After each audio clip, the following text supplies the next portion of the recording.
You'll get that, won't you? Right, so welcome to episode 26. Thursday, the 20th of March 2025. It is 17:43 p.m, just back from work. So yesterday, I think it was, these are the seatbelt mountings that go onto the chassis, the rubbers, the eye bolts. New clevis pins that have then come already. Clevis pin goes through the bracket. Where's the brackets? Brackets are here. So the seatbelt mounting bracket goes on the inside of the floor. That mounts underneath the floor. That hole, the clevis pin goes through. Needs a bit more paint clearing out yet. Still don't quite go through. Yeah, too much paint in there still. Don't go through yet. Anyway, then that goes in there, like so. When the pin's on the other side, washer, you can't see, can you? Washer, split pin, holds it in. The washer, the number for the washer you couldn't find. It's listed on the parts diagram online, but then I haven't got a printed version.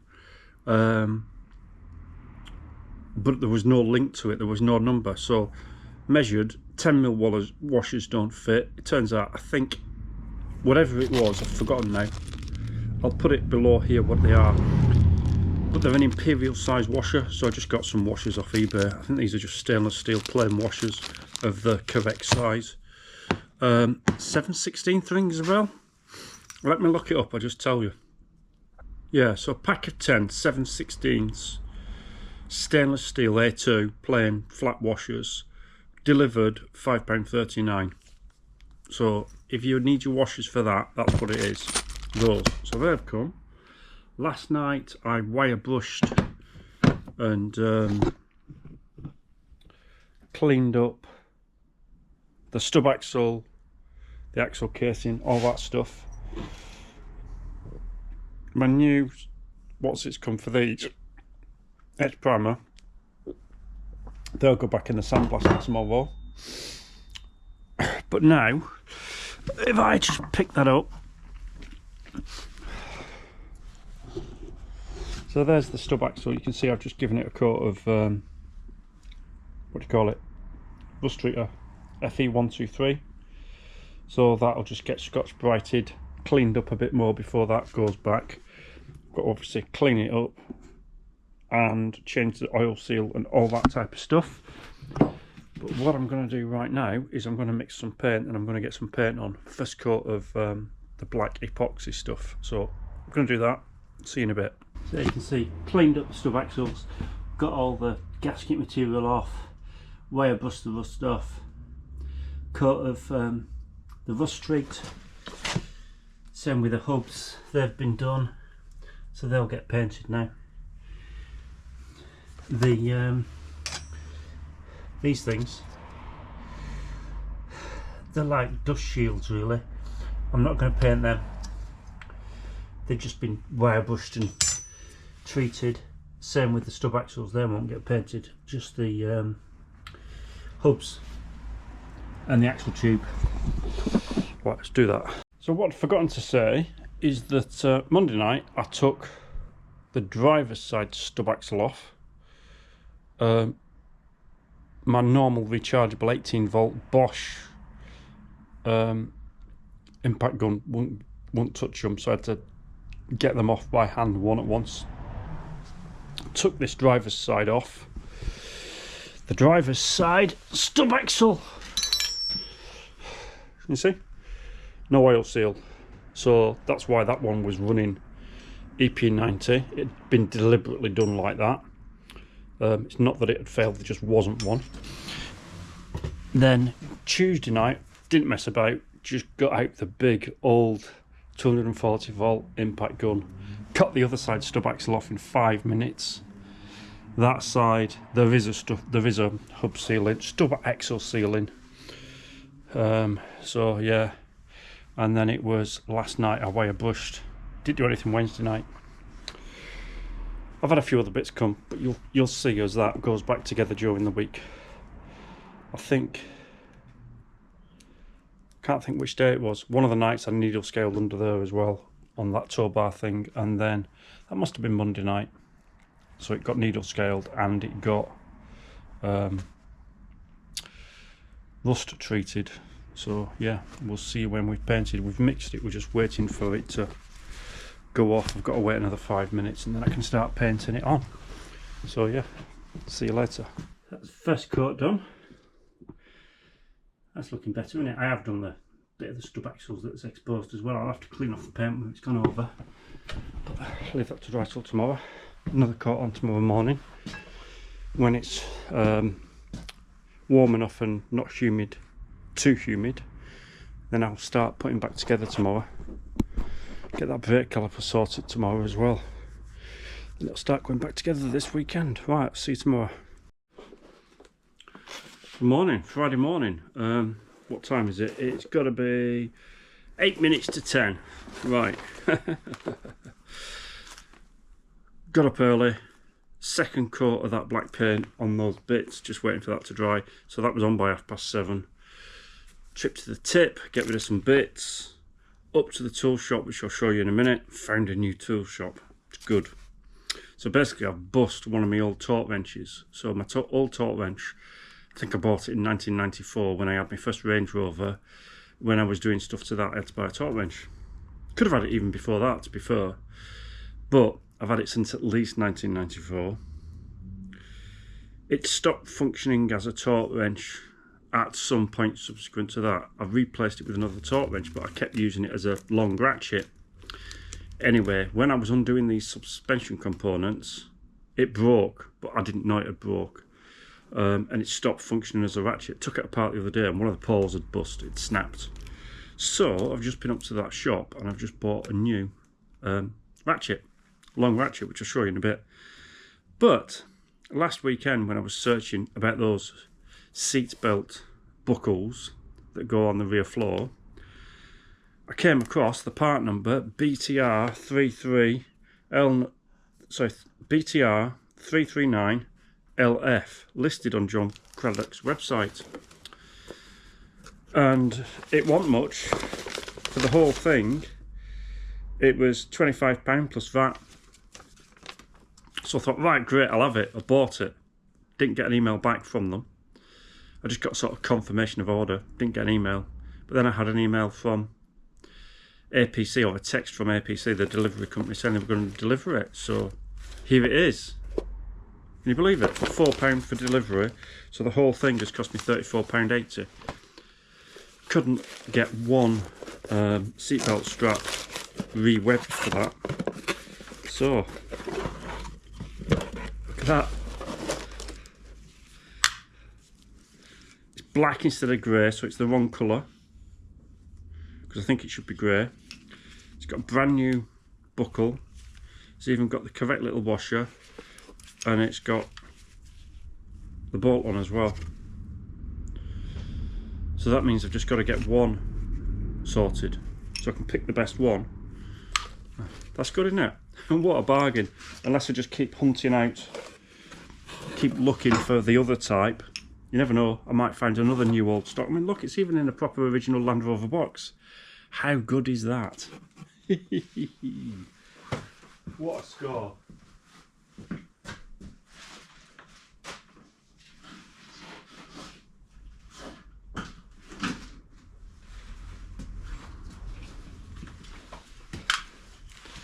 So that's the one. So as you can see, it should be grey, but it's not, it's black, so that doesn't matter really, does it? But otherwise, identical. Pleased with that. Right, we get some other jobs done. I'll show you that ratchet in a minute. So there's my old torque wrench that bust. There's my new long ratchet. Oops. It's good, isn't it? Wasn't much, about £24 or something. Yeah, that's the pole that's snapped. That's what it should look like. Not to worry. Might keep it for spares for the other one. Probably not. I'll probably just throw it away. I should have got rid of it this morning. When I went to the tip, I was getting rid of metal. Scrap metal, so that'll all go in the scrap metal bin now. It's no use now, unless I want it for a bit of tube, but I don't think so. Seatbelt fixings assembled, ready to put back on. I'm just going to do that now. I'm just going to go and look up the torque value for this bolt. That's what the seatbelt buckles go to, and that one, and then I'll come back and put those on underneath. Then budge strut, airframe, tank, by which time I can probably start putting this axle back together. So that's really annoying. I can't get the tank in without taking the tow bar off. The tow bar at the moment is supporting the back of the car, the very back, because the axle's not in. It's been working in here. I've got this seat belt mounting in, fixed to the chassis bracket. Got the chassis bracket loosely in on that side.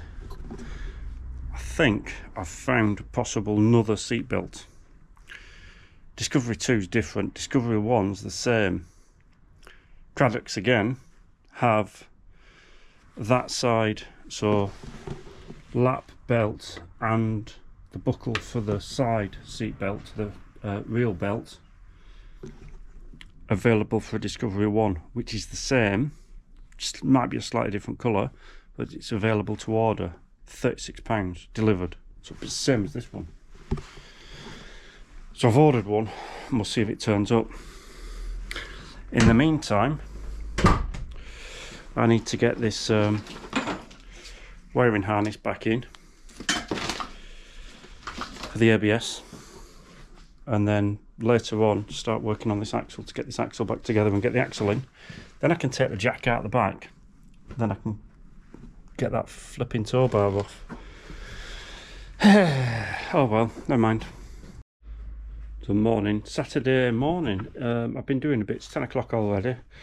I just fitted the stub axles, so I brought out my old Land Rover workshop manual for the Range Rover Classic 94 model onwards, just because it's got those in, saves me printing it. Somebody gave me those a very long time ago. The son worked at Land Rover and had it. So anyway, show you what I've been doing. So I've just, well, yesterday afternoon, first of all, cleaned up the stub axles, took the hub seals out, took the bearings out, washed everything out, washed up the hubs. So this signifies passenger side or near side, left hand side. I had the same on the stub axle, we've got the same on the bearings, so I know which is which. Fitted new seals, stub seals, both sides, and I've just fitted the stub axles, new gaskets.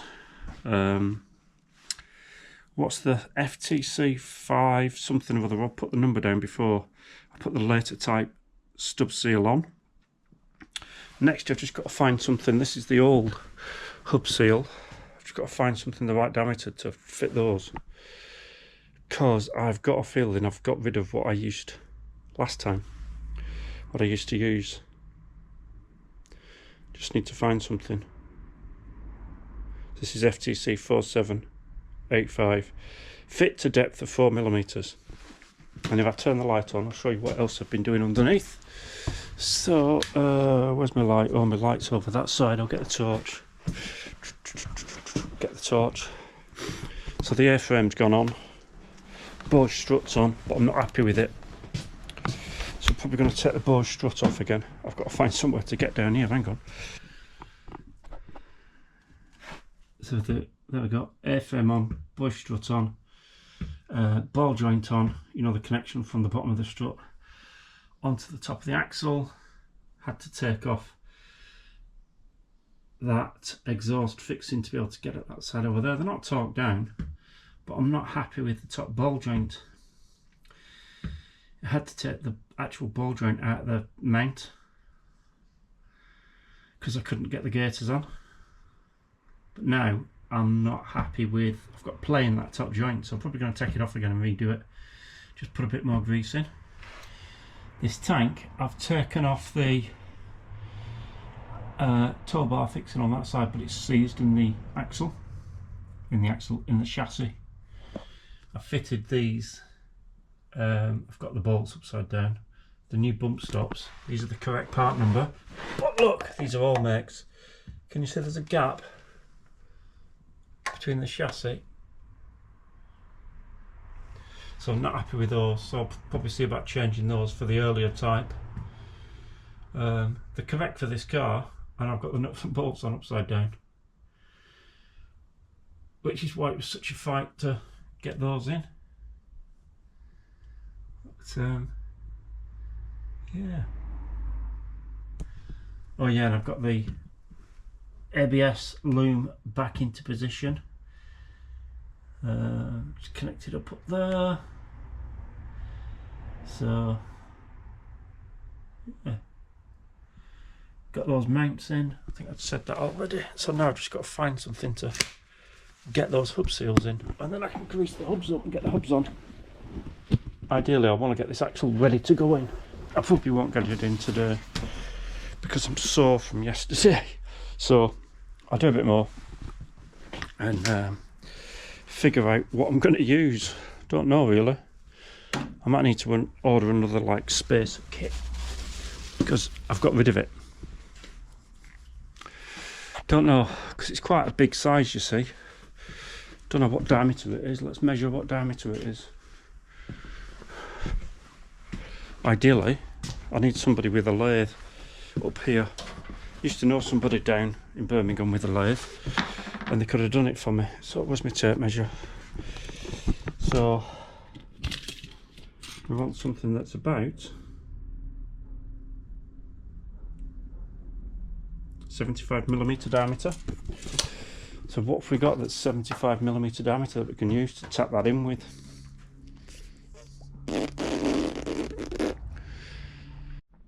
No, I haven't got anything. I'm stuck. To fit the stub axle seal, I used the same tool that I used to install the caliper seal retaining rings for the wiper seal. That just happened to be the right size. I'm going to have to buy something. That's a pain, isn't it? Flip. I'm stuck because I want to get that done next. So I hunted and hunted and I haven't got anything suitable really to install that hub seal. I did have a go at trying to install the old seal, which I cleaned up on one of the old seals. This one is the passenger side, the near side. This is the one that had the inner stub seal already fitted. This one was running grease. This one was at the correct depth and it hadn't worn on the lip. The driver's side, it was fitted flush and it had started to rub all this away. But yeah, I had a go and it wasn't working. You can get the proper Land Rover tool. It's £109 from Dinko Croft, or a copy of it. The guy that makes these things on, I'll rephrase that, the guy that sells these things and my bush press tools on eBay, Sean whatever it is, there's a number, I'll put it down here. He's back listing stuff again, and he does list a tool for installing that out of nylon, but he puts on it that he installs them, it's made to install it to a depth of 5mm. These 4mm, so I've messaged him and see if he can make me one at 4mm. See what he says. In the meantime, I'm going to do some other stuff. I'm going to sandblast those brackets for the lower tailgate, get them painted today, and I'm going to have another go at this piston ring. Right, let's do that. There we go, done at last. So all I did was I took the Dremel with a little diamond bit on the end, I don't know whether you can see, and just put a bit of a better chamfer on the lip to guide it in. Just cleaned it round, just at a bit of an angle to put a better chamfer on it. snug, nice now. So now we can put it back together, get some Loctite on them bolts, torque this one down, and then we can do some cleaning and some painting and some de-rusting, because, as I said, that one's rusting. But to be fair, it ain't too bad, but I'll just give it a rust treat in the places that need it, and then I'll give it another lick of paint. These bits I'll mask off with that, using one of these as a cutout tape template. Let's do it. So again, I'll torque these down to 78 Newton meters, being 7/16 UNF bolts. Put some fresh Loctite 270 on, torque them down. I think I'm going to get a digital torque meter at some point, because the scale on this is really odd. It's probably meant to be in foot-pounds, but it's still really odd. Anyway, let's back it off and start again.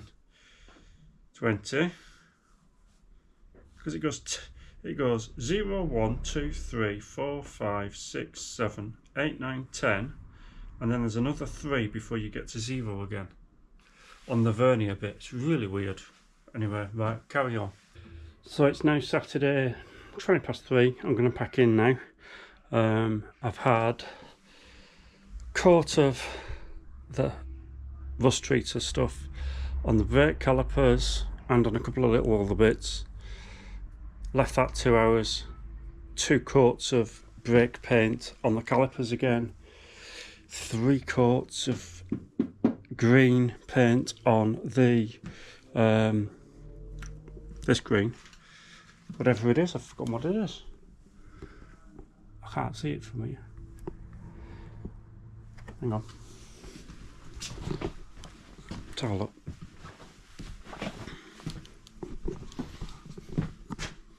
Epsom green. So a couple of coats of Epsom green, 3 coats of Epsom green on the hinges for the lower tailgate and the springs. Sorted out some P-clips and some screws. I've still got some screws.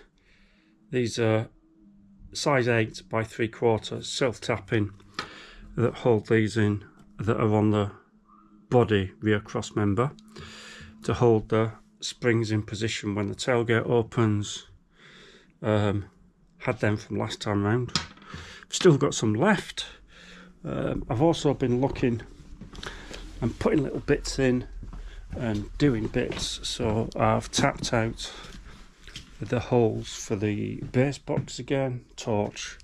I've put in the little body grommets, just little jobs, you know. So like these things and those there. Put those in across there.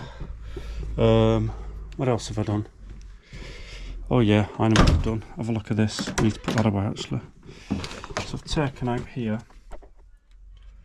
the side trim for the seat box, taken off the lip, and you'll like this. I'm going to do it so you can see. So this was repaired with adhesive tape. Look, that's just sticky tape. Look at the state of it. That's hold from here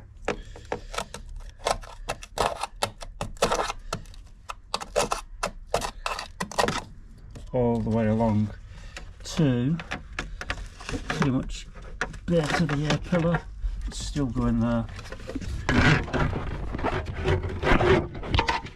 So right there, yeah, base of the air pillar.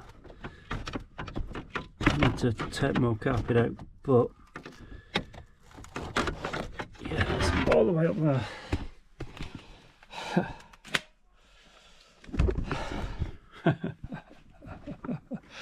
That's a mess. That's a mess. Right, that'll be it for today. That'll probably be it for this episode as well. Still haven't heard back about that seal installation tool.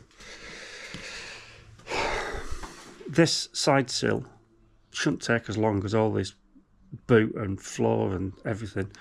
this should actually be relatively straightforward, even though it's still fairly major. Right, not a lot really has happened in this episode, has it? Although I've been doing a lot behind the scenes. So thanks for watching. See you in episode 26.